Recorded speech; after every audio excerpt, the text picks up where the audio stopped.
Imagine spending 27 years in a tiny prison cell. 27 birthdays, 27 Christmases, 27 long years where the world forgets your name and your dream of freedom seems impossible. Would you come out angry, bitter, ready for revenge, or would you come out ready to forgive and to lead a nation toward peace? This isn't fiction. This is the story of Nelson Mandela, one man who proved that sometimes the greatest freedom isn't the one outside the prison walls, but the one you cultivate inside your heart.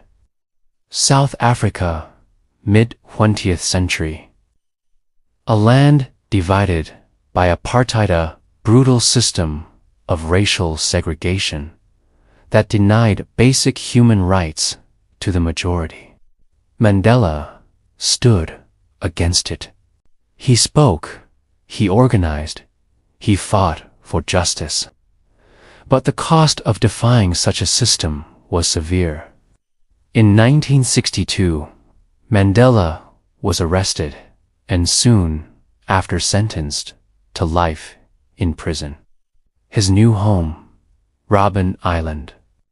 A cold, harsh cell, no wider than a man's outstretched arms. Day after day, he broke rocks in the blazing sun.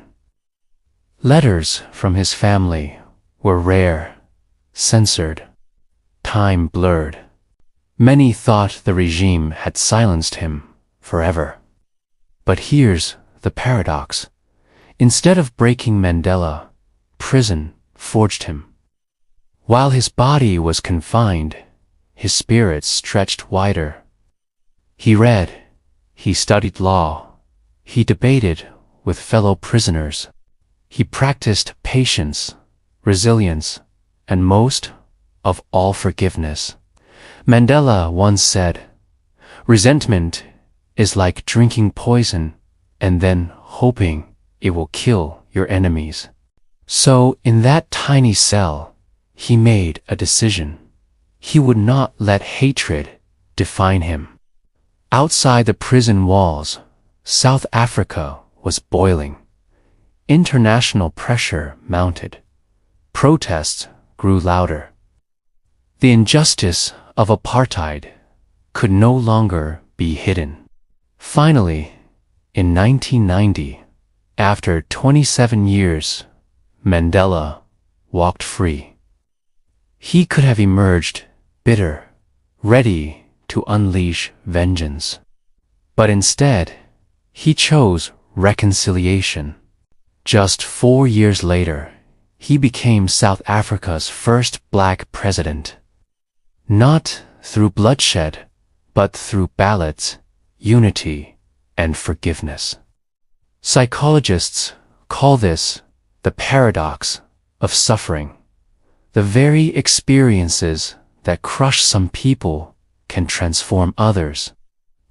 Studies show that those who endure deep suffering often develop what experts call post-traumatic growth, a deeper appreciation for life, stronger relationships, a clearer sense of purpose. Mandela embodied this. He didn't just survive prison. He used it as a classroom to master the art of leadership. His ability to forgive wasn't weakness. It was his superpower. Because forgiveness is what disarms cycles of hate and creates the possibility of peace. If we tell Mandela's life as a modern parable, it would go like this. A man is thrown into a dark cave for decades. Most would curse the darkness.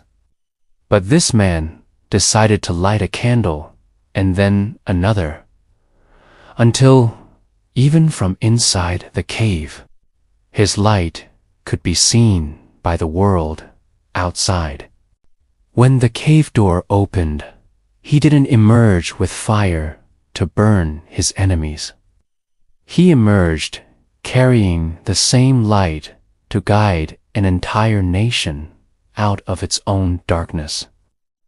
Most of us will never spend 27 years in prison, but we all know what it feels like to be trapped.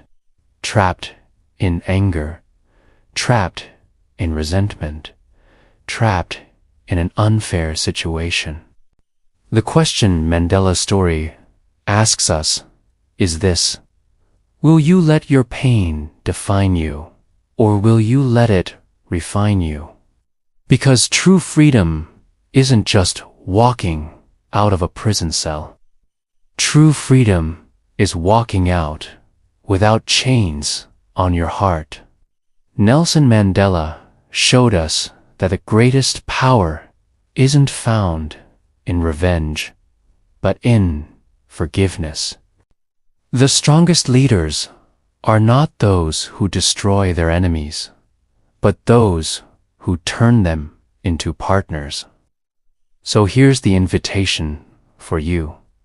If Mandela could walk out of prison with forgiveness after 27 years, what grudge are you still holding on to? What bitterness are you still carrying? Maybe today is the day to lay it down, to free yourself even before the world frees you. If Mandela's story inspired you, tap LIKE so this light reaches more people. Share this video with someone who needs to hear it today. And don't forget to subscribe for more modern parable stories that challenge us, change us, and remind us that freedom begins within. Because sometimes one story can open the door to a new way of living.